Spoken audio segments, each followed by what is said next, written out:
ဟုတ်ကဲ့ရှင်ဒီနေ့ကတော့ကျမတို့စာအုပ်တန်းပတ်ဖြစ်တာပေါ့နော်ဒီထဲမှာတော့ကျမအကြိုက်ဆုံးလက်ရှိမှလည်း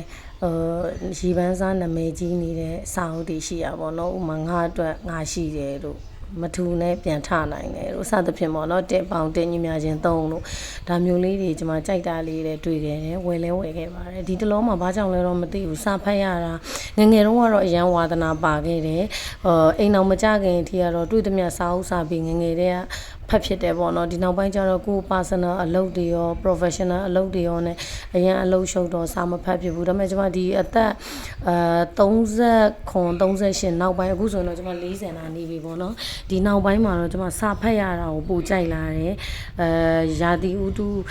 အေးလေးနဲ့နားရီပါးကြီးနဲ့နေရတာသဘောကျတယ်စာဖတ်ရတာသချင်းဆိုရတာဝါသနာပါဟိုပို့ပြီးတော့ပြန်နှစ်သက်လာတာပေါ့နော်အဲ့လိုမျိုးတွေဆိုတော့ဖုန်းတွေပေါ်ပြီးကြတယ်ကျွန်မလည်းကောင်းကောင်းစာမဖတ်ဖြစ်ဘူးဒီနောက်ပိုင်းမှာကလေးလည်းရွယ်တစ်ခုရောက်တယ်ကျွန်မစာဆိုရင်အခုဘာစာမဆိုပြန်ဖတ်တဲ့အလေးချင်းကိုကျွန်မပြန်လုပ်နေတယ်ဒါကတော့ကျွန်မစာအုပ်တန်းဖတ်ဖြစ်တဲ့ပုံရိပ်ကလေးပါ